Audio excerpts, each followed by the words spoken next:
que as pessoas, elas estão, como diz John Piper.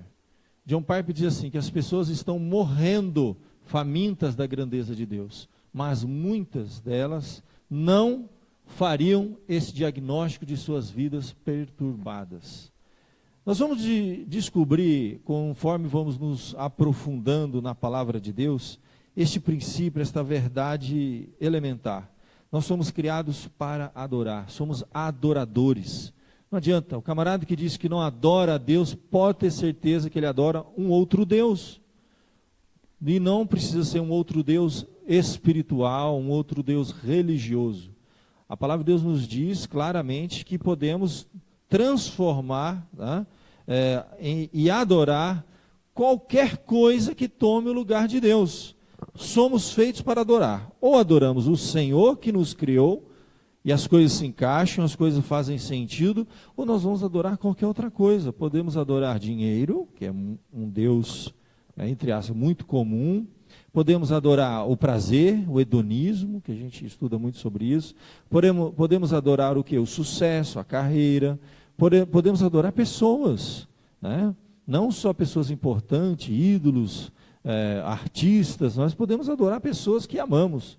Quando o nosso ato de amar, ele se confunde com adorar, e nós não amamos. Porque quando você adora uma pessoa, você destrói o seu relacionamento com ela.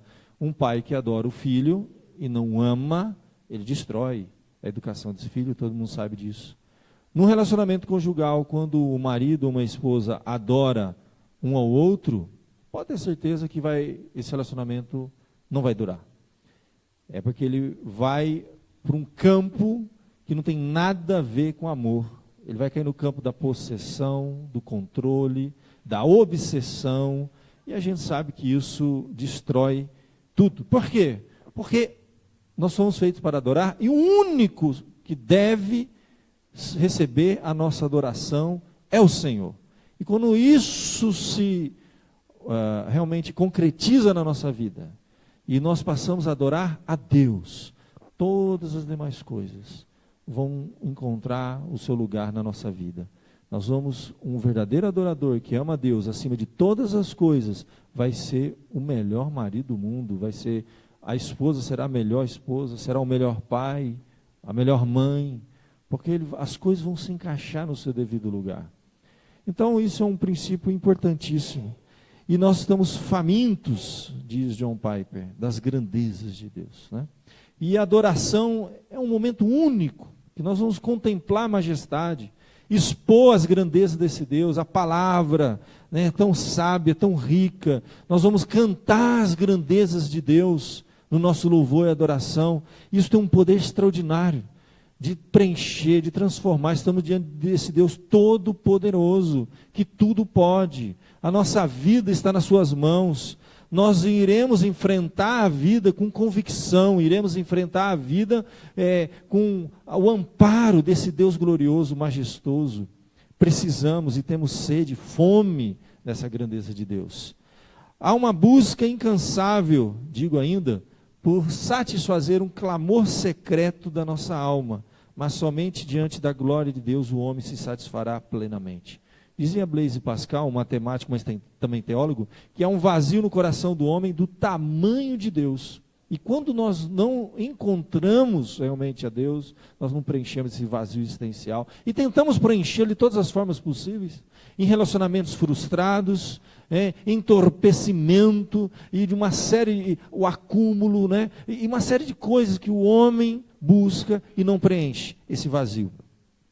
A igreja, ela tem esse grande desafio, apresentar a majestade, a glória de Deus, para que ele seja adorado devidamente. Diz ainda John Piper, num de seus livros, Alegre-se os Povos, se a busca da glória de Deus não for colocada acima da busca do bem humano, nas afeições do coração e nas prioridades da igreja, o homem não será bem servido e Deus não será devidamente honrado. Uma igreja que foca primeiramente as necessidades do homem antes da glória de Deus, ela não vai levar o homem, ou seja, como ele diz aqui, olha, o homem não será bem servido, não será preenchido a sua fome da glória de Deus. Então será uma eterna busca por satisfazer necessidades humanas, que a gente sabe que tem igrejas que fazem isso, pautada nas necessidades do homem. Eu falei primeiramente a glória de Deus. E quando buscamos isso, Deus será devidamente honrado, aí sim, consequentemente, nós vamos cuidar das necessidades humanas, como deve ser cuidado. E isso é um princípio extraordinário. E nós precisamos estar sempre relembrando disso na nossa igreja. Você sabe que domingo passado nós falamos então o que temos cantado para Deus, cantando as grandezas e os feitos de Deus. Falamos um pouquinho do Salmo 145, verso 1 a 6, está gravado, editado, postado para você assistir lá a hora que você quiser. E nesse texto nós fomos desafiados a cantar e ver como que os salmos eram escritos, os salmos eram cantados pelo povo de Deus, era o inário do povo de Deus, né? Constantemente louvando, bendizendo, focando, enfatizando a glória, a majestade, as grandezas de Deus, e o louvor vai realmente fluir de uma forma extraordinária e vai cumprir o seu propósito. Deus será honrado, o homem será devidamente servido, satisfeito, preenchido. Hoje nós vamos falar mais um pouquinho sobre isso. Eu vou pedir para você abrir lá em 2 Pedro. O que temos cantado? Cantando as verdades de Deus ou as mentiras dos homens? Nós vamos ver aqui em 2 Pedro características de falsos profetas e falsas doutrinas, né, heresias do nosso tempo. E como que elas estão embutidas em muitos dos pensamentos modernos, muitas vezes estão embutidas em nossas músicas, e nós precisamos de discernimento espiritual. 2 Pedro capítulo 2, verso 1 a 3, diz assim a palavra de Deus. Se estiver com a Bíblia aberta, eu vou ler aqui. Assim como no meio do povo surgiram falsos profetas, assim também haverá entre vós falsos mestres, os quais introduzirão dissimuladamente heresias destruidoras, até o ponto de renegarem o soberano Senhor que os resgatou, trazendo sobre si mesmos repentina destruição. E muitos seguirão suas práticas libertinas, por causa deles será infamado o caminho da verdade. E também, movidos por avareza, farão comércio de vós, com palavras fictícias. Para eles o juízo lavrado a longo tempo não tarda, e a sua destruição não dorme. Vamos orar? Ó Pai, nós rogamos mais uma vez discernimento espiritual para um tempo difícil que temos vivido, de ventos de doutrinas que têm confundido a igreja, trazido, Senhor, para dentro do seio da igreja, ideias estranhas, que acabam, Senhor, por nos levar a práticas estranhas.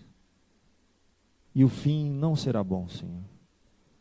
Pedimos sabedoria, conhecimento, discernimento espiritual, das doutrinas, das falsas doutrinas, heresias, que são pregadas, que são publicadas e são cantadas na nossa época, no nosso tempo. E como igreja, Senhor, e cada um aqui possa ter discernimento das coisas. Ajuda-nos, ó Pai, a exposição desse texto sagrado e a aplicação para os dias de hoje, para os desafios do século 21.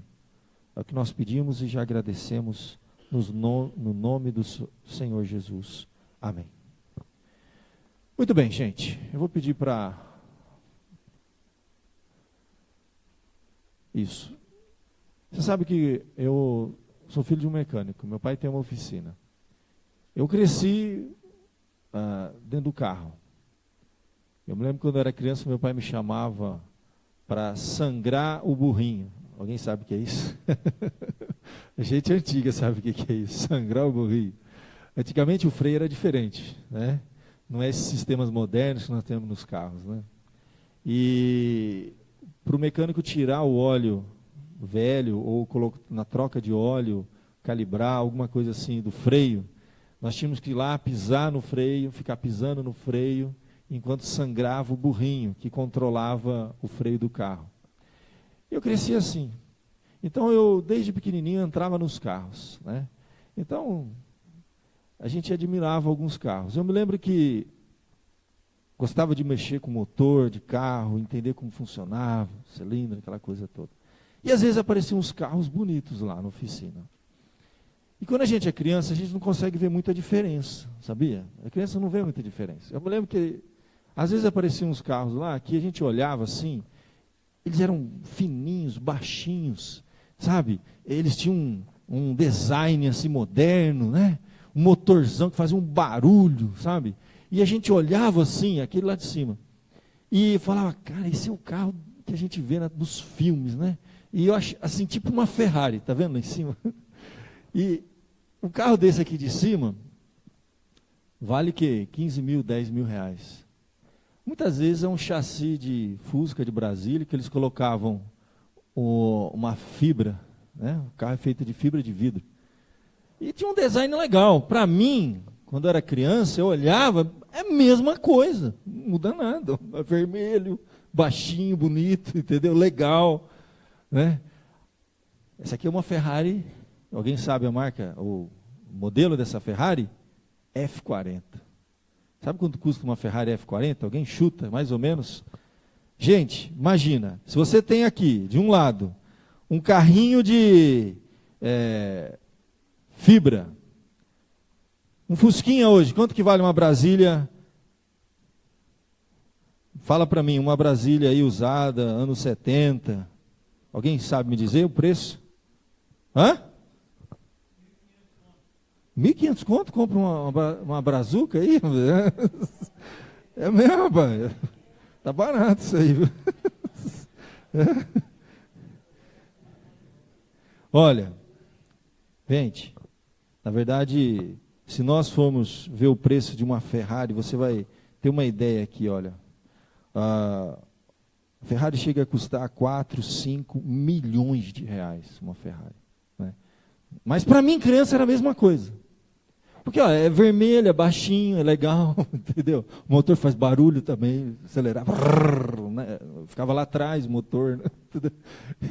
E a gente olha uma Ferrari dessa aí, chega a valer milhões e milhões e milhões. 1,5 milhão, 1,6 milhão de dólares. 4, 5 milhões de reais, uma Ferrari. Quando a gente é criança, a gente cresce um pouquinho, né? E a gente começa a entender que não é bem assim. Outro dia eu estava arrumando o pneu do carro numa concessionária e aí tinha uma Ferrari do lado. Estava até coberta, né, com um tecido vermelho, o logo da Ferrari. E eu levantei assim para ver, nossa, que precisão. A porta fecha, não fica nada, é quase um vaga, um negócio, motor, é uma coisa extraordinária. Aí eu entendo hoje, realmente não tem nada a ver. Isso aqui você paga 5 mil reais, né, 3 mil, sei lá, tem gente que fala 1.500, dependendo do estado, isso aqui 5 milhões, só essa diferença. Gente, a palavra de Deus nos diz que nós devemos crescer na graça e no conhecimento. E deixar de ser menino, criança na fé. E ter discernimento, para não ser levado por todo o vento de doutrina. E eu vou dizer para você, uma das maiores necessidades dos dias de hoje é discernimento doutrinário. Porque eu não tenho dúvida que há muitos cristãos que, da mesma forma, quando eu era criança, eu olhava e falava, mesma coisa. Esse aqui, fibra de vidro, é a mesma coisa, olha aí, ó, legal, bonito, baixinho. Tem muito cristão que não consegue ver a diferença. Na cabeça dele é tudo igual. Todo mundo canta, ora, lê a Bíblia, tudo igual. Hoje eu não vou ser politicamente correto, tá, gente? Eu vou dizer para você, nem um pouco politicamente correto. Bom, para ser politicamente correto, fecha a igreja, cada um para sua casa, não vamos falar nada que desagrada algum grupo, algum determinado. Respeito a todos, gente, mas sou pastor, meu dever é alertar a igreja.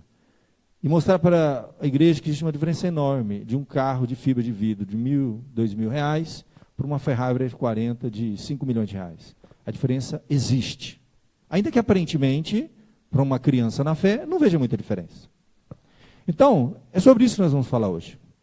Que existem diferenças que são fundamentais. Eu diria até fatais. Se você não discernir e não compreender. precisamos entender o que estava acontecendo quando Pedro escreveu realmente essa carta. A carta de Pedro é muito importante. Acredita-se que Pedro escreveu essa carta um pouco antes da sua morte, cerca do ano 67, 68, depois de Cristo. Pois no início dessa carta ele mesmo prenuncia a sua morte iminente, dizendo: certo de que estou prestes a deixar o meu tabernáculo, como efetivamente nosso Senhor Jesus Cristo me revelou. E o que você imagina de um pastor que sabe que tem pouco tempo de vida, e ele sabe de tantas heresias que estavam surgindo, que ainda iriam surgir, e a preocupação que ele tinha para que a igreja tivesse discernimento e pudesse separar o joio do trigo, certo do errado. Então, eu te digo, não tenho dúvida, essa carta foi escrita para alertar, né? Foi escrita para despertar a igreja, né? Para ter discernimento. Olha, fiquem atentos, falsos mestres, falsos profetas iriam surgir. Muito possivelmente Pedro escreveu essa carta de Roma, já que a sua primeira, foram duas, né? Foi escrita também provavelmente em Roma, e ele mesmo afirma em 1 Pedro capítulo 5, verso 13, aquela que se encontra em Babilônia, também eleita, vos saúdam, como igualmente meu filho Marcos. A palavra Roma, muitas vezes é identificada, Babilônia é identificada como Roma, você vai ver isso em várias passagens, né? Tradicionalmente afirma-se que Pedro foi martirizado sob o imperador Nero. Então ele escreve esta carta para alertar, para preparar a igreja para muitas heresias que estavam surgindo, que poderiam destruir a fé do povo de Deus. Provavelmente Pedro estava atacando uma forma primitiva, que a gente chama de gnosticismo. Eram heresias que surgiram lá no início da igreja cristã. O gnosticismo oficialmente veio surgir muito tempo depois, mas uma forma primitiva já desde a época de Pedro. Dentre as muitas heresias, esse movimento propagava um dualismo entre o bem e o mal, eram forças iguais, a possessão de um conhecimento superior, né? Daí que vem a palavra gnosis, conhecimento, gnosticismo, né? Enfim, o propósito dele era alertar a igreja para esse perigo. E ele vai colocar aqui 4 características que nós devemos ter em mente quando nós vamos falar sobre esse tema. Então, a primeira característica que nós temos dos falsos mestres, a primeira característica que ele coloca, eles surgem no meio do povo. São muito parecidos. É um carro de fibra, bem pintado, não aquele que até dá para você perceber, mas ele é bem pintado, bem polido. Aparentemente, assim, quem não conhece, fala, é igual. Mas quando você liga o carro, acelera, aí é um motor de Fusca 1.2, 1.5, né? E quando você liga a Ferrari, você vê, tem uma diferença boa, né? Quando você dá a volta no quarteirão, a diferença é grande. Essa primeira característica, ela é importante. Precisamos de discernimento. Primeiro, interessante. Assim como, passado, no meio do povo surgiram falsos profetas. Quando você lê o Antigo Testamento, o que mais tinha era falso profeta. Que surgiam com ideias, com heresias, pessoas que tinham eloquência, que tinham bons argumentos interessantes, carisma, pessoas carismáticas. Eles tinham uma capacidade de persuasão muito grande, e eles faziam seguidores. E você vê no Antigo Testamento, constantemente o povo de Deus era assolado por falsos profetas. E agora ele diz, mas olha, assim também haverá entre vós. É algo contínuo, no futuro, no presente e no futuro nós estaremos constantemente tendo que lidar com essa questão. Haverá entre vós falsos mestres. Muitas vezes surgem dentro da igreja verdadeira, pensamentos heréticos, ideias, convicções, entendeu? E isso depois, todo movimento herético, você vai ver a origem, era de um membro de uma igreja séria, uma igreja que pregava a palavra de Deus. Ele entrava em discordância com a doutrina bíblica verdadeira, saía e fundava o seu movimento. Mas a grande maioria dos movimentos heréticos surgiram dentro da igreja. E mesmo esses movimentos, eles são muito parecidos e nem sempre é fácil a gente detectar. A palavra falso mestre, falso profeta, no grego é a palavra pseudo, sempre, né? Que se passa, né? Ele camufla-se, né? Das 59 vezes que a palavra mestre aparece no Novo Testamento, 41 se refere a Jesus, o restante a líderes religiosos. E aqui a palavra falso mestre, ele se passa. Por exemplo, você vai ver no Antigo Testamento os falsos profetas. Quando um profeta é o sonhador, como é que a igreja tinha que ter discernimento desse negócio? No Antigo Testamento, povo de Deus. Quando um profeta ou sonhador se levantar no meio de ti, isso já acontecia. Eu estou lendo lá em Deuteronômio capítulo 13, verso 1. E te anunciar um sinal ou um prodígio, e suceder que o tal sinal ou prodígio que ele anunciou, né? O prodígio de que houver falado, vamos fazer tal coisa, seguir tal caminho. A Bíblia diz assim, olha, não ouça as palavras desse profeta ou sonhador, porquanto, muitas vezes, ele se levantava para quê? Para o vosso Deus vos provando. Eles surgiam no meio do povo para provar, para saber se vós amais ao Senhor vosso Deus de todo o vosso coração, de toda a vossa alma. Olha que coisa profunda. Um falso profeta pode ser realmente um tentador para provar o povo de Deus. O verdadeiro profeta mostra a verdade. E aí vem o falso profeta e promete coisas mirabolantes. E aí a pessoa, olha, está mais interessante acreditar nesse aqui. Não ouça. Jeremias 23, 16. Assim diz o Senhor dos Exércitos, não deis ouvidos às palavras dos profetas que entre vós profetizam, e vos enchem de vãs esperanças. Falam as visões do seu próprio coração. Eles têm visões.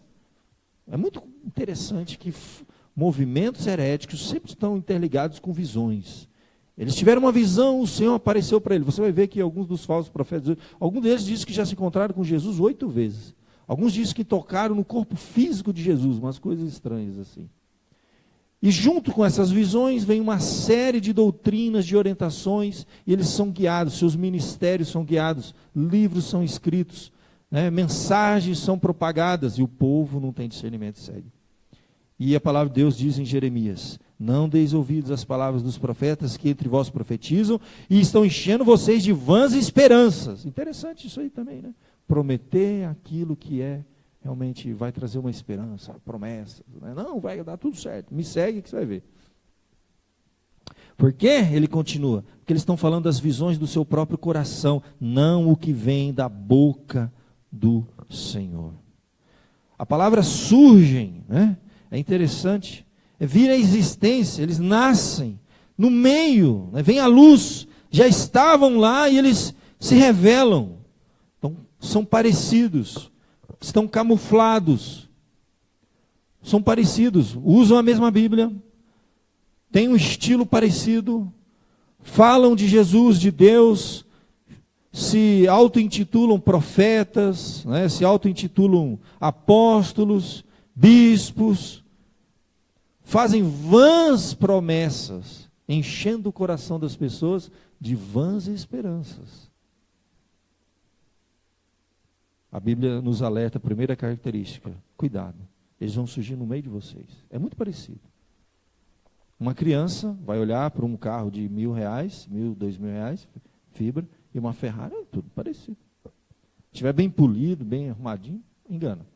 Nós não queremos ser criança na fé.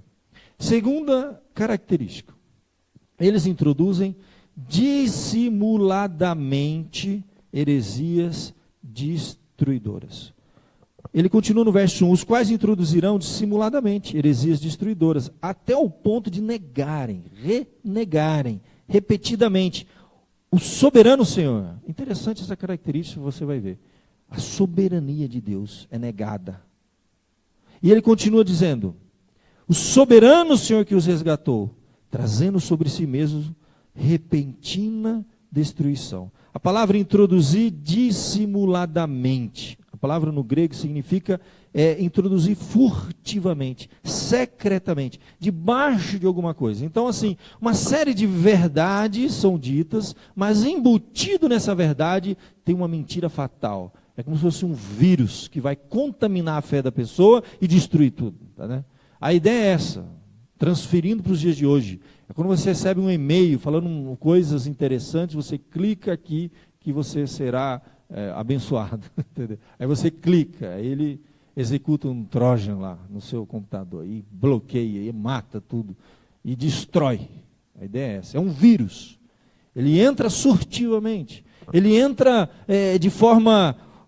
A ideia que nós temos é que encobertadamente. A gente não percebe. Nós chamamos isso às vezes de sincretismo. Fala-se de Jesus, fala-se do amor de Deus, fala-se da palavra de Deus, cita muito texto da palavra de Deus, mas junto lá tem um negocinho que a gente não percebe. Entrou junto. E a gente bebe aquilo. É um veneno. É como se você tomasse realmente um suco saboroso, você não sabe que ele está envenenado. E não dá para perceber o sabor do veneno. A ideia é essa. Dissimulado. Você bebe aquilo e aquilo mata, destrói. João diz assim, no Evangelho de João, Jesus diz: acautelai-vos dos falsos profetas. Acautelai-vos. Tenha cautela. Nem tudo que reluz é ouro. Sabe, esse politicamente correto, como dizer de hoje, não pode falar nada de ninguém, entende? Porque vai ofender fulano, vai fazer tal. Então aí a turma é tudo igual. Tudo igual. Parece uma criança de 5 anos. Não, um carro de fibra é igual a Ferrari F40. Tudo igual. Jesus já dizia em João 7,15: acautelai-vos. Tenha cautela, tenha discernimento, percebe. Olha, eles vão se apresentar disfarçados de ovelha. Disfarçado, gente. Com pele de ovelha. Aí Jesus continua: mas por dentro, lobo roubador, devorador. Falsos mestres disfarçados de ovelhas por fora, mas por dentro, lobo. Interessante. A palavra de Deus nos diz, ainda que nós podemos ser enganados, Deus não se engana. A palavra diz, e Jesus fala em Mateus capítulo 7, que nem todo que diz Senhor, Senhor, é de fato do Senhor. Nem todo, gente. Nem todo mundo que pega a Bíblia na mão e fala em nome de Jesus é de fato de Jesus. É isso que a Bíblia está dizendo. Jesus continua dizendo assim: nem todo que diz Senhor, Senhor entrará no reino dos céus, mas o que faz a vontade de meu Pai que está nos céus. Muitos, não é pouco. A ideia é maioria. A verdade é essa. Infelizmente, nós vamos descobrir que maioria, muito, uma quantidade grande, naquele dia vão me dizer: Senhor, Senhor, porventura, nós não temos profetizado em teu nome? Profetizando em nome de Jesus, segurando a Bíblia na mão. Em teu nome não temos expelido demônios. Em teu nome não temos feito muitos milagres. Observando.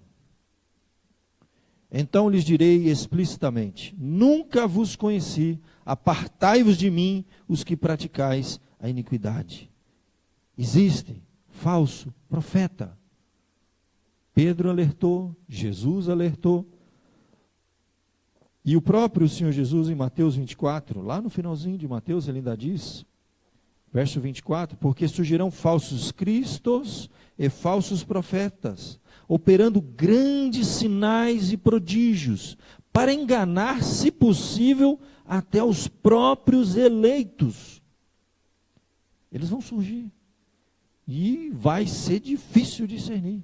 Por isso que fala: cautela, vai devagar. Não bebe tudo. Tenha critério. Vamos entender o que está acontecendo. Vamos conhecer o quadro de referência. Muito bem.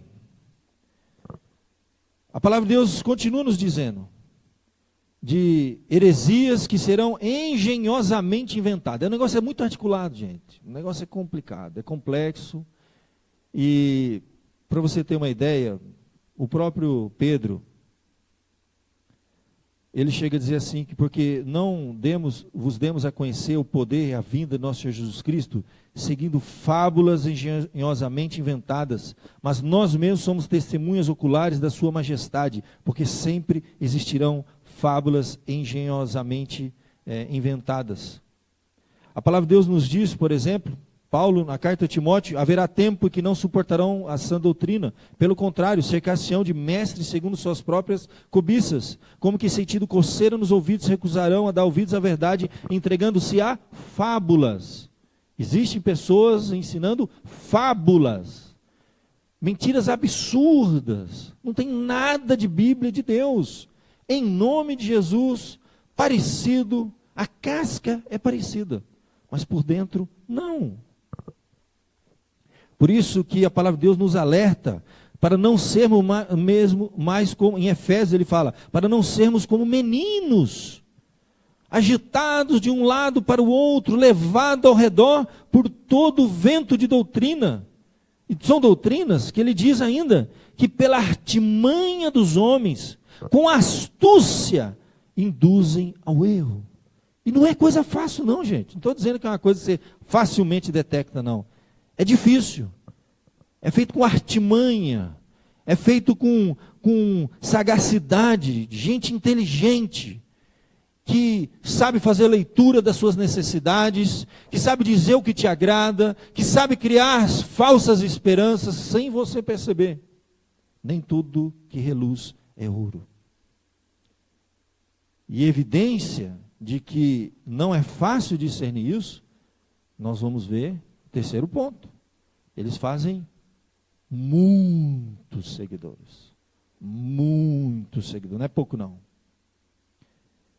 Verso 2 ele diz, e muitos seguirão suas práticas libertinas, por causa deles será infamado o caminho da verdade. Olha, aí que vem esse ponto muito, né? Você sabe que mesmo na época de Jesus, aí que vem um problema.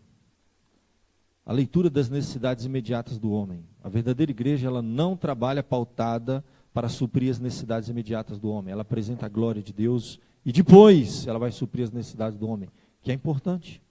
A Bíblia tem muitas orientações preciosas sobre isso, mas não é aí o ponto. O próprio Senhor Jesus, na sua época, multidões o seguiam, mas poucos eram verdadeiros discípulos. E ele teve ocasião que ele chegou para uma multidão e ele disse algo assim muito duro. Ele disse assim, em verdade vos digo, vocês não me procuram porque viram sinais, mas porque comeste o pão e vos fartastes. Ou seja, pautado nas necessidades imediatas. Eles não estavam buscando o Deus das bênçãos, mas meramente as bênçãos de Deus. Meus queridos, nós vamos ter inúmeros textos que nos lembram esta verdade. Muitos naquele dia, como diz a Bíblia, muitos dirão, não são poucos. As pessoas sem discernimento, eles se apresentam disfarçados de ovelhas, mas por dentro são lobos roubadores. E eu digo que essas heresias, elas vão entrando na nossa vida, na nossa fé, na nossa igreja, de várias formas. Elas entram porque a gente liga o rádio e está cheio delas. Você liga a televisão, muito parecido, tudo é bonito. Fala-se de Jesus, abre-se a Bíblia, faz uma linda oração. Aí começa. Aí te pegando, fala, não, mas não tem nada aqui de escandaloso. Começa a pautar nas suas necessidades. Mensagem pautada nas suas necessidades é característica de falsa doutrina. Observe isso. Não há preocupação com a glória de Deus? Liga a anteninha. Liga o radar. Começa a observar. E vai entrando. Essas falsas doutrinas entram de várias formas. Elas são disseminadas na igreja. Nós estamos falando sobre a questão de música. O que tem a ver teologia com música, pastor? Gente, pessoal da música aí, fica atento. Guarda uma coisa para você.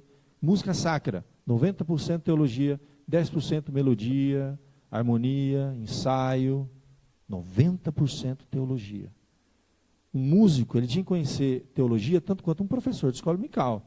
Só que um ensina dando aula, o outro ensina cantando, compondo, falando as grandezas de Deus. Música, 90% teologia, 10% ensaio, treino, harmonia. Gente, não existe forma melhor de você doutrinar um povo com música. O meu sermão vocês vão esquecer daqui a pouco. O que vocês cantaram, vocês nunca mais vão esquecer. Eu tenho música que eu guardo de campanha publicitária de 30 anos atrás. De políticos. Oh, quantas, gente? Eu lembro nos anos 80. Lula lá. Uma estrela brilha. Lula lá. Quem lembra? Eu guardo até hoje. Maluf, eu tenho os corinhos do Maluf, quando ele fazia campanha para deputado, para governador, para prefeito de São Paulo.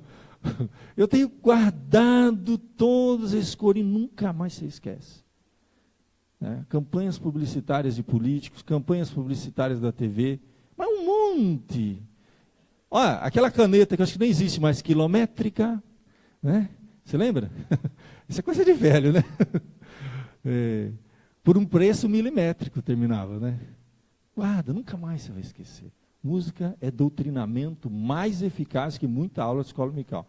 Você não lembra de uma aula que foi dada há 10 anos atrás, mas você lembra de uma música que você cantou há 10 anos atrás. Que ela marca as emoções, os sentimentos, os afetos. É muito sério isso.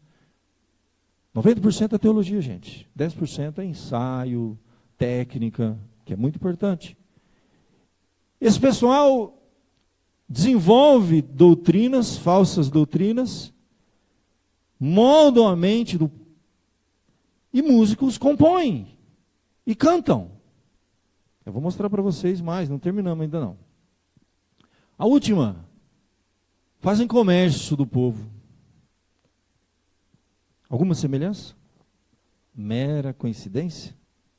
Meus queridos, também movidos por avareza, farão comércio de vós com palavras fictícias. Para eles o juízo lavrado a longo tempo não tarda, e a sua destruição não dorme. Fazer comércio é fazer dinheiro. A ideia aqui não é algo lícito, mas é algo ilícito. É com avareza, com ganância, com apetite insaciável. É a ideia de extorquir realmente. Não é a ideia de ofertas lícitas para manutenção da obra, como tem que ter, se não tiver isso, não existe. É um outro propósito. Farão comércio de vós, é outra coisa. Uma mentalidade equivocada. E o mais forte aqui é essa palavrinha, palavras fictícias. Eu fui ver no grego, a expressão no original é plastos, que deu origem a uma palavra em português que você conhece, plástico. O que é o plástico? Tem alguma coisa de plástico aqui? O plástico ele é maleável. O plástico, ele se adapta, ele se molda. Plastos, a ideia é essa. Então, com palavras plásticas. Ou seja, se adapta à necessidade imediata da pessoa. Promete o que cada um tem de necessidade imediata. Isso convence. Depois que você foi já conquistado com falsas esperanças, o que pedir vem, meu irmão. Então, farão comércio de vós. Uma das marcas, entendeu? Das falsas doutrinas, dos falsos profetas, é essa tônica, essa ênfase, que acaba atrapalhando os trabalhos honestos e sinceros que existem no Brasil, que tem muita gente trabalhando seriamente. Por quê? Porque a turma, nem dentro da igreja, né, do meio evangélico, há discernimento de ir lá fora. Você sabe que isso é um maior problema. Quando a gente vai convidar para a igreja, mas o pastor vai pedir dinheiro lá, como é que é?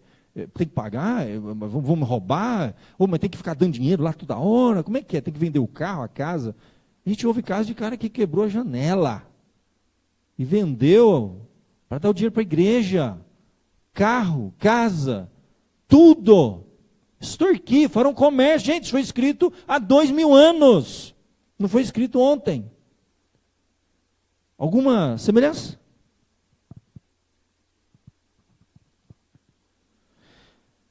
Isso é muito velho, gente. Lá em Jeremias, porque desde o menor deles até o maior, cada um se dá a ganância. Tanto o profeta como o sacerdote usam de falsidade.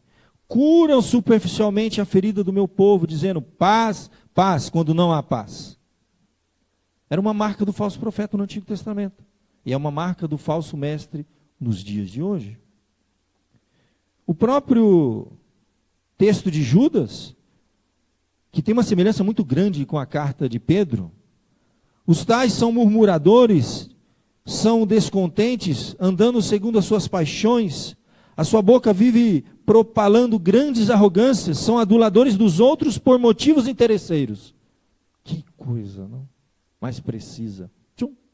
Adulador dos outros por motivos interesseiros. Você ficar um tempo numa igreja e a mensagem daquela igreja não te incomodar, sugiro que você reveja que você está ouvindo lá onde você está.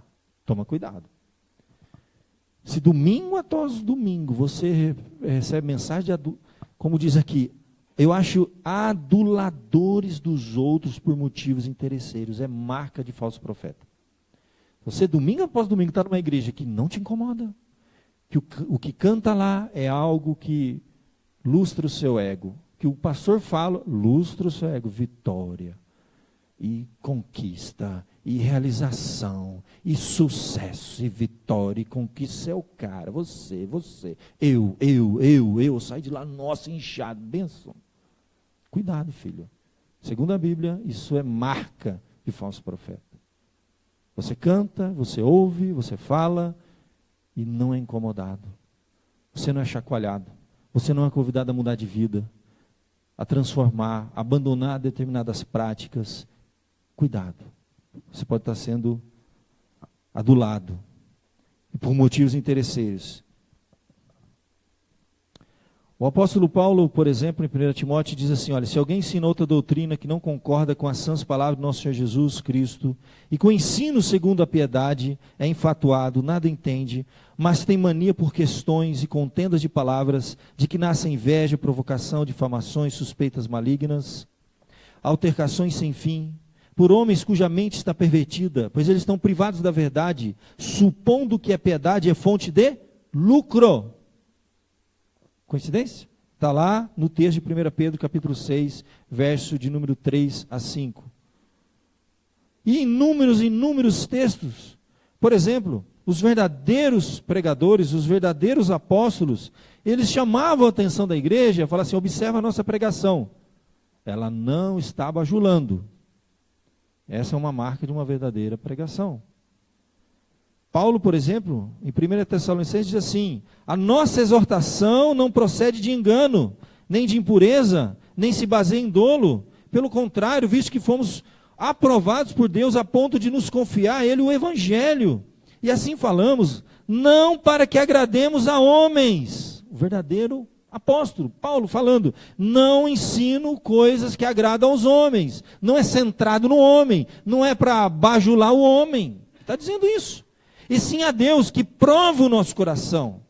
A verdade é que nunca usamos de linguagem de bajulação, como sabeis, e nem de intuitos gananciosos. Essas coisas andam juntas em toda a Bíblia. Falso profeta, palavra de bajulação, intuitos gananciosos, farão comércio de vós.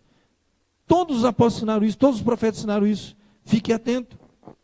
Deus disso é testemunha e também jamais andamos buscando glória de homens, nem de vós, nem de outros. Isso era uma marca dos verdadeiros profetas. Então, meus queridos, precisamos de discernimento. Aquilo que falamos, pregamos, ouvimos, cantamos, meditamos, nem tudo que reluz é ouro.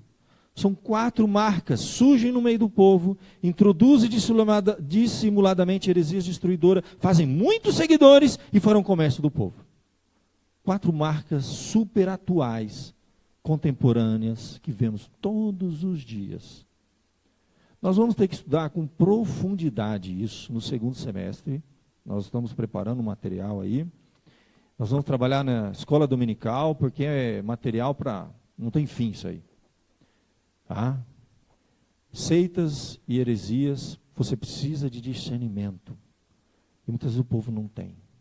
Mas para a gente começar a entender um pouco, algumas marcas assim, as mais predominantes, eu vou ter que falar rapidamente para aplicar isso para os nossos dias e você ter um pouquinho de discernimento. Eu vou mostrar para você aqui alguns movimentos que surgiram e junto mensagens, tá? E pregadores, e ensinamentos que nós temos que ter discernimento. Não vou ser politicamente correto, vou dar nome aos bois, tá? Você sabe que o movimento evangélico brasileiro, ele tem marcas assim bem interessantes. Tá? E a maioria, infelizmente, dos evangélicos não tem noção alguma da origem desses ensinamentos. Você tem aquilo que a gente chama de confissão positiva, você tem aquilo que a gente chama de teologia da prosperidade, a ideia de você declarar, determinar, decretar, essas coisas que a gente às vezes até ouve, e ela fala, não, isso é, né, não é uma coisa tão, é inocência, o desejo do coração, não, gente, a coisa é séria. Tem consequências destruidoras, diz a Bíblia. Você vai ver que no ano 1800 e pouco, Phineas Kimby foi um professor espiritual americano. Ele é um dos pioneiros das ideias teológicas que deram origem ao movimento do novo pensamento. Ele praticava ocultismo, hipnotismo e parapsicologia. Era a área de estudo dele.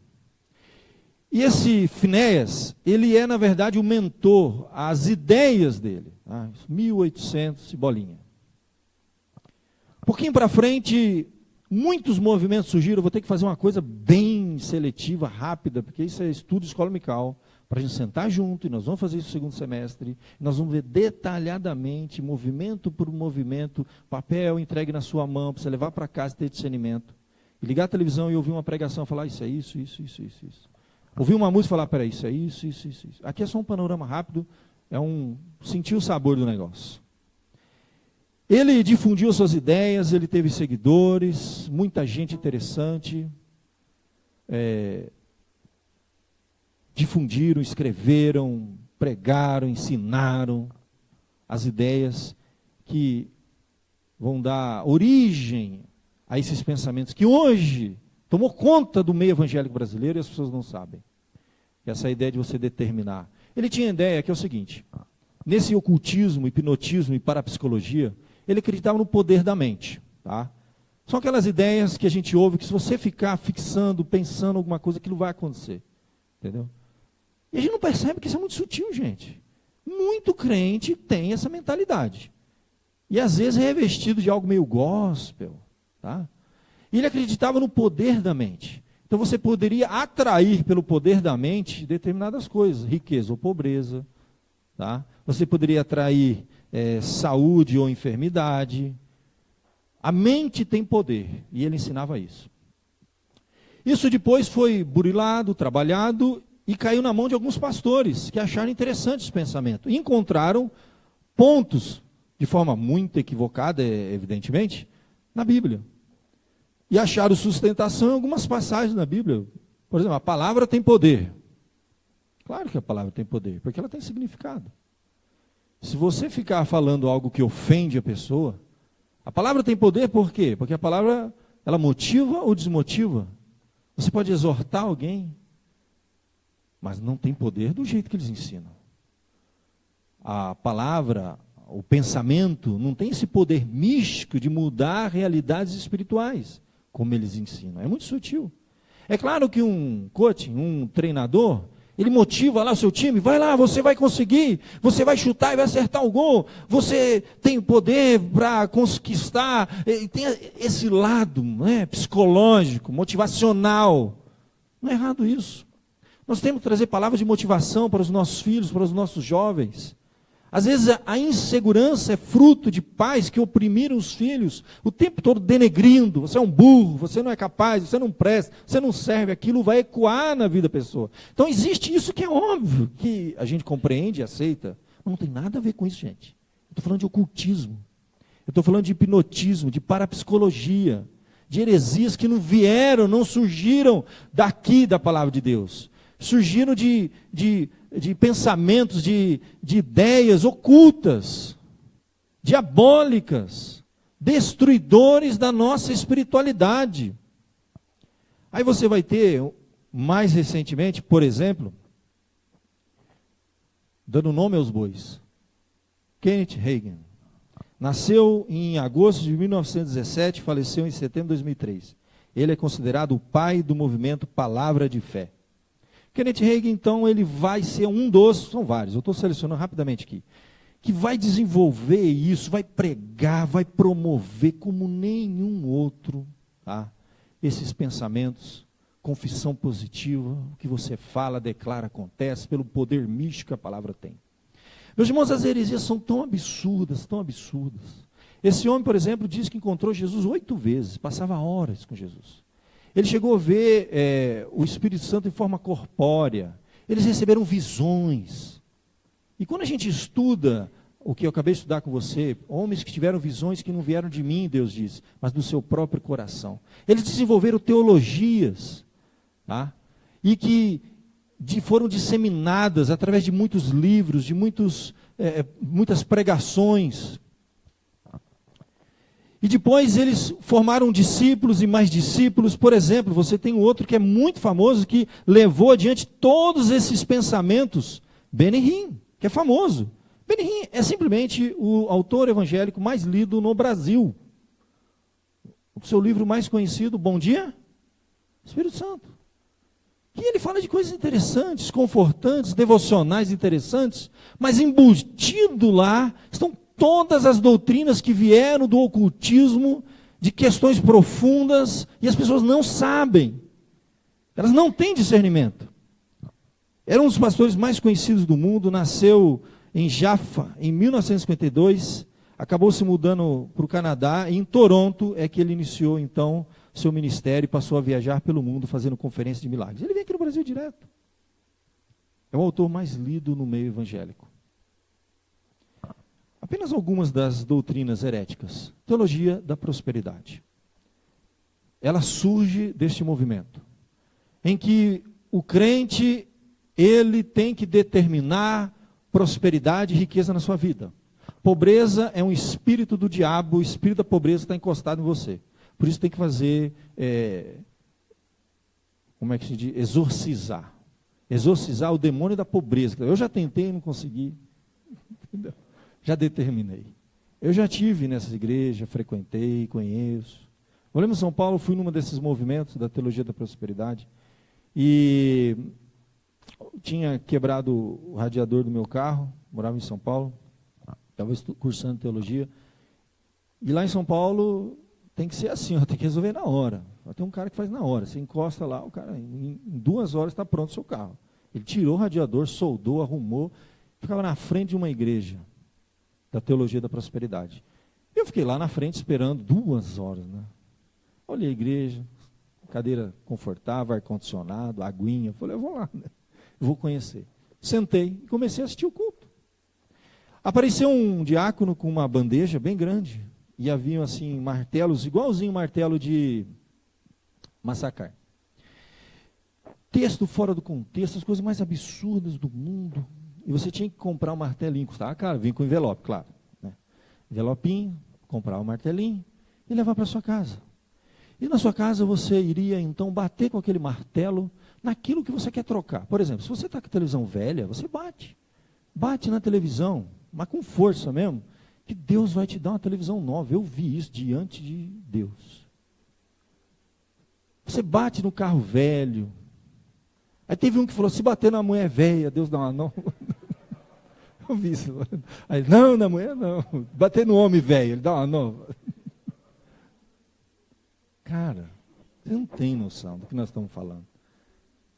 É claro que eu pedi um martelinho, né, gente? Eu não podia ir embora daquele negócio, seu martelinho. Não fui lá na frente, nem com o envelope. A hora que o diácono veio receber na porta e tal, né, ele veio atrás de mim, né? Estava bem vestido e tal, né? Falei, esse cara deve ter um alto executivo. Era um seminarista pé rapado. Mas tudo bem.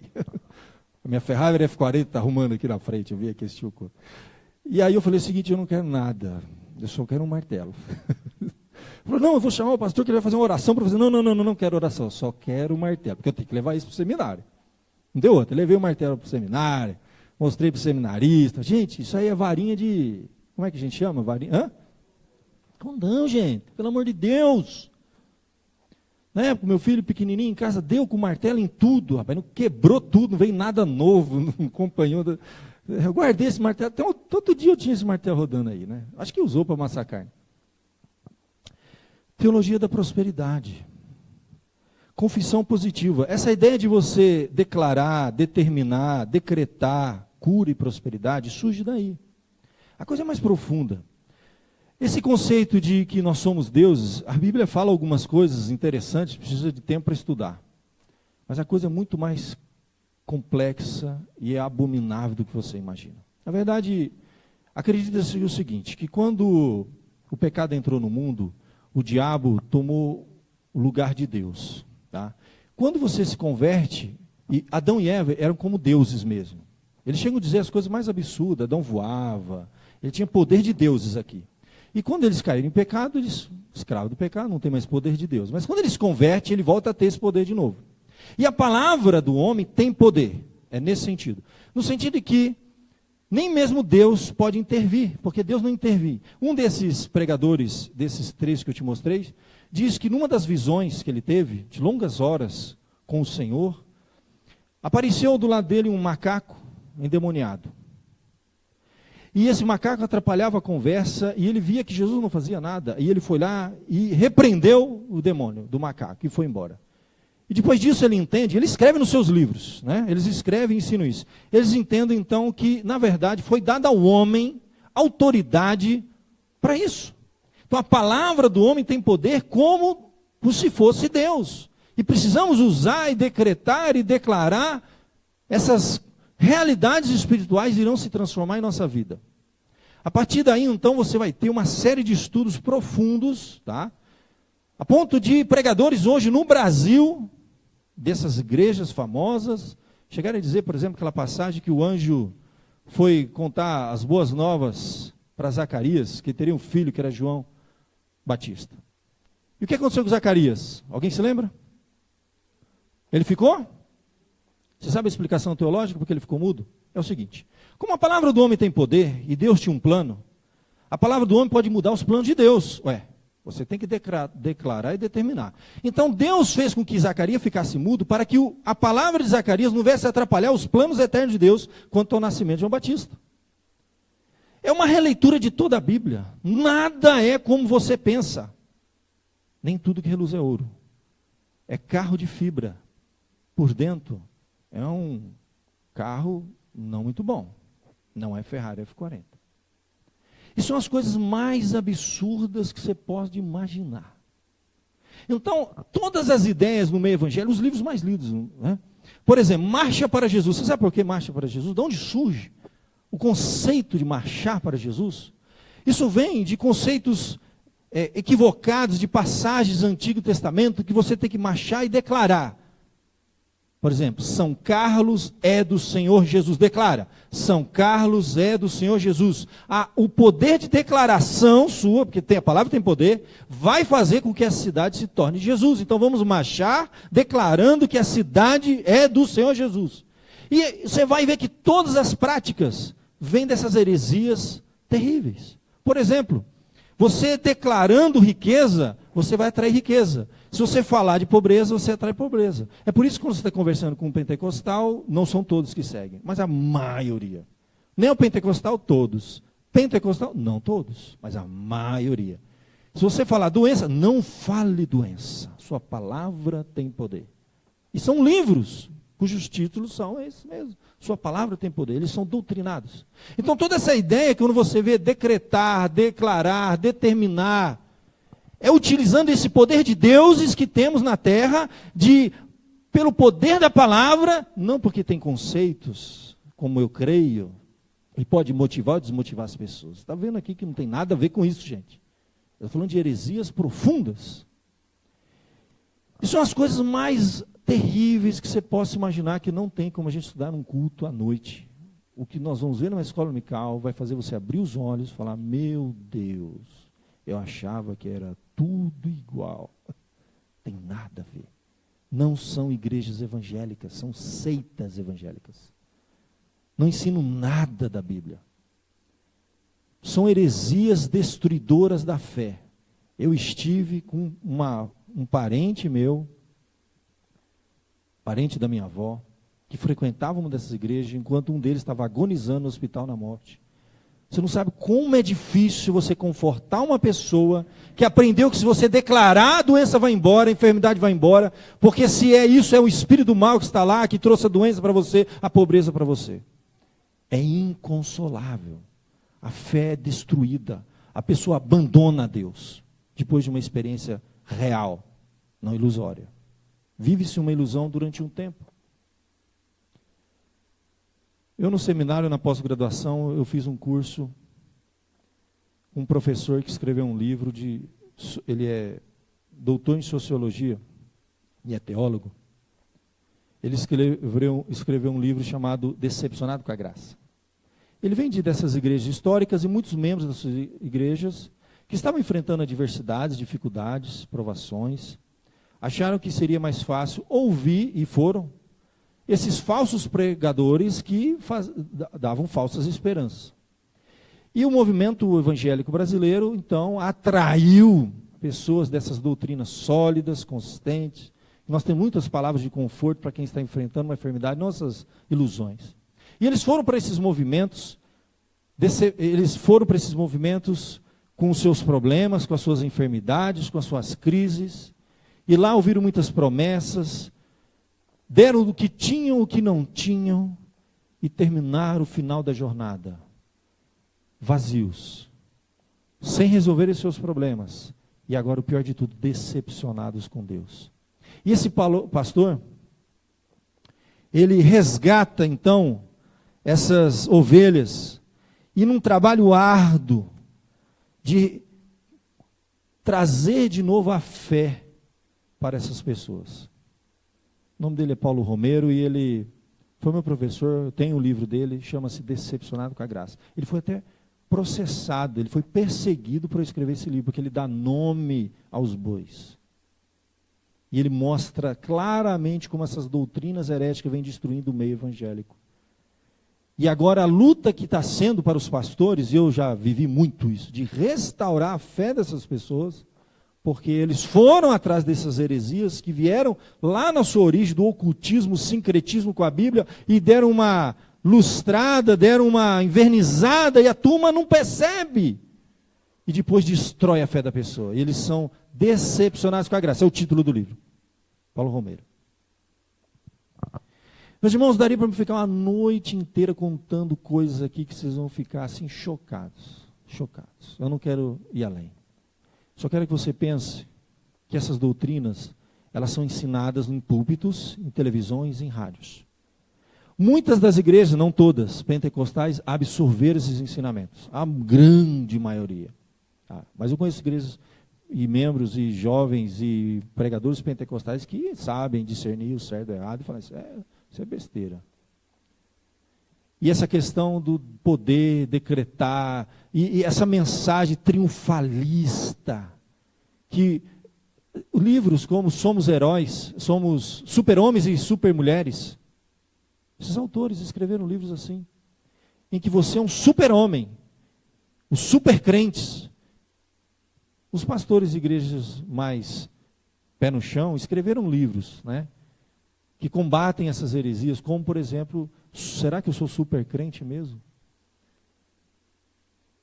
E ensinam coisas terríveis, destruidoras da nossa fé. E os cristãos seguiram por essa barca furada, essas heresias, e muitas vezes nós não percebemos. Elas são cantadas. Ora, se você pega um cântico bonito, porque depois que é elaborado, isso entra nas igrejas, e vai formar a teologia das pessoas. E quando uma pessoa de nome compõe uma música, ela está carregada disso. Essas músicas que você começa a ver, eu declaro, e eu faço, tem tudo a ver com isso, porque elas tiraram o centro, né, da nossa fé de Deus e centralizaram no homem. É o homem que tem poder de declarar, determinar e decretar. E as músicas ensinam isso. Às vezes de cantores famosos, e às vezes músicas bonitas, como eu comentei na semana passada. E não tem nada que está doutrinando mais esse povo do que música. A maioria, e eu tenho certeza, se você for conversar com o compositor dessa música, ele não tem noção do que ele está fazendo. Ele não percebeu as consequências disso para a fé, de tirar Deus do centro e colocar o homem, o antropocentrismo, que a gente diz, Deus no centro, e são declarações, música que começa a declarar muito. Eu declaro, eu falo, isso é doutrina pura, que veio lá do ocultismo, veio caminhando por esses líderes e está aí, doutrinando a mente das pessoas. Tenha discernimento. Peça discernimento a Deus. Você que é da área de música, deixa eu contar uma coisa para você. Venha na escola musical, viu? Venha estudar a Bíblia. Porque músico tem que conhecer teologia igual o professor de escola musical. Ele só não vai ensinar dando aula, ele vai ensinar cantando. Na hora que eu ouço uma música, eu vou ver a letra, assim, peraí, deixa eu ver uma coisa. Não. Isso aqui vem daqui, você tem que ter discernimento. Você é membro, não é qualquer livro, não, que você vai bebendo assim. Vai devagar. São heresias destruidoras, diz a palavra de Deus. E o que mais nós estamos precisando nesse tempo? Entender que surgem no meio do povo. É muito parecido, gente, engana. Introduzem dissimuladamente heresias destruidoras. Fazem muitos seguidores e fazem comércio do povo. Essas coisas todas estão juntas e são muito mais igrejas do que você imagina. Nós vamos estudar aqui todos os movimentos, como surgiram, todos, você vai ver, é visão que teve, porque recebeu não sei de onde, e porque é isso, porque é aquilo, as coisas que se escrevem, as coisas que declaram, a maioria deles determinaram data para a volta de Jesus e não deu certo, e as coisas mais absurdas do mundo, e o povo está aí bebendo, ouvindo, cantando, sem nenhum discernimento. Precisamos discernir os nossos tempos, precisamos realmente entender o que está acontecendo na nossa igreja evangélica brasileira. Está confusa, está completamente fora de si. Eles não sabem um discernimento para nada. Estão nas trevas tateando para achar um caminho. Você não pode cair nessa. Não é tudo igual, infelizmente. Queria que fosse, mas não é. Se há má intenções no meio, a palavra de Deus nos diz claramente no final que o juízo lavrado há quanto tempo, né? Não tarda. Deus um dia vai julgar. A ideia de lavrar, né? Quem é advogado aqui, né? Já está há muito tempo preparado isso. Não é novidade nenhuma. Muitas vezes vem para provar o povo. Porque em vez de confiar e depender de Deus, confiam e dependem de falsas promessas e falsas heresias. Para eles, diz a Bíblia, o juízo lavrado há longo tempo não tarda. Deus um dia vai julgar. Há pessoas inocentes presas a essas heresias? Há. Há pessoas com má intenção e que estão usando, né, da inocência de outros. Isso existe. E um dia Deus vai julgar. A minha parte como pastor é vacinar a igreja, é alertar a igreja, é trazer discernimento espiritual. Eles surgem, como diz o texto sagrado, no meio do povo, não se iludam. Eles vão introduzir dissimuladamente, fala-se de Jesus, canta-se de Jesus, um monte de coisa bonita, mas dissimuladamente as heresias estão embutidas, elas vão destruir a sua fé. Fazem muitos seguidores e no fim farão comércio com o povo de Deus. Isso é muito atual, gente. Nós vamos orar pelas nossas igrejas, pelo nosso país, que está dominado por essas heresias, por essas coisas tão equivocadas. E vamos orar por nós, para que Deus dê discernimento ao povo da Bíblia. Nós somos o povo da Bíblia, gente. Não seguimos visões, não seguimos ideias absurdas, nós seguimos a Bíblia. Interpretação. Você precisa vir na igreja, gente. Precisa estudar mais a Bíblia. Para toda a igreja, vir na escola dominical, participar dos grupos, procurar bons livros. Você não lê livro nenhum, você está negando muita coisa boa que tem por aí, que Deus usou e abençoou. Não são inspirados, mas muito abençoados. Agora, usando o crivo da Bíblia, eu vou ler um livro à luz da Bíblia. Ler um livro sem fazer esse crivo é errado, tanto quanto não ler nada, não crescer, não estudar, não se aprofundar. Vai continuar como criança, levado por todo vento de doutrina. Tudo que vem é igual. Igual a Ferrari. 5 milhões para 5 mil reais. Tudo igual. Vermelho, bonito, polido, tudo igual. Vamos orar. Ó Pai querido, nós precisamos de discernimento no nosso tempo, tempos difíceis que temos vivido, Senhor. O povo evangélico brasileiro está confuso, sobrecarregado de falsas doutrinas, heresias, ocultismo, práticas tão abomináveis, Senhor, que não tem nada de Bíblia, não tem nada, as pessoas não oram, elas decretam, elas declaram. Elas não aprendem a depender do Deus soberano, mas elas querem ter controle da situação. O evangelho está centrado no homem, não é mais o evangelho da Bíblia, é um falso evangelho. As consequências estão aí diante de nós. Uma igreja doente, espiritualmente enferma, não sabendo lidar com as adversidades dessa vida, sem nenhum tipo de discernimento. E muitas vezes pessoas que estão em igrejas que pregam o evangelho, mas também não crescem, continuam meninos na fé, são levados por esses ventos de doutrina, não conseguem discernir o certo do errado, aquilo que é bom, saudável para a nossa fé, daquilo que é venenoso, destrutivo para a nossa fé. Traga ao teu povo, Senhor, discernimento espiritual, entendimento, Senhor, conhecimento da tua palavra. Faz em nós, ó Deus, despertar esse espírito, ó Deus, de conhecimento, de fé, de discernimento. Como diz tua palavra, antes crescei na graça e no conhecimento do nosso Senhor Jesus Cristo. Não deixe que a igreja fique só nessa superficialidade das coisas. Nós que gostamos de louvar e cantar, precisamos crescer na palavra. Precisamos entender e discernir o bem do mal. Nós que gostamos, ó Pai, de ter vida, comunhão, te servir aqui na tua casa, ser usado, precisamos crescer na graça e no conhecimento. Desperta o teu povo para ler mais a Bíblia, para participar mais dos trabalhos, para não ficar em casa dormindo quando a tua Bíblia está aqui aberta, sendo estudada. Abençoa-nos, ó Pai, nesse segundo semestre, que temos projetos para a igreja, para trazer crescimento espiritual. E tira o teu povo do comodismo, pois seremos então vítimas fáceis, como muitos têm sido, Senhor. Doutrinas heréticas têm devorado o teu povo, têm trazido confusão. As pessoas não sabem lidar com os desafios, são crianças na fé, Senhor. Traga crescimento para esta igreja, maturidade, Senhor. Doutrina sã, sadia, alimento sólido. Dê-nos olhos críticos, possamos filtrar, julgar, crivar tudo que lemos, ouvimos, cantamos, com discernimento, com sabedoria. Ajuda-nos, ó Pai. É o que eu te peço, para esta igreja e para a vida do teu povo. E traga luz para essa nação que está nas trevas, Senhor. Mesmo o povo evangélico, infelizmente, a grande maioria, continua nas trevas. Ajuda-nos, ó Pai, a crescer na tua palavra. Em nome de Jesus que oramos. Amém.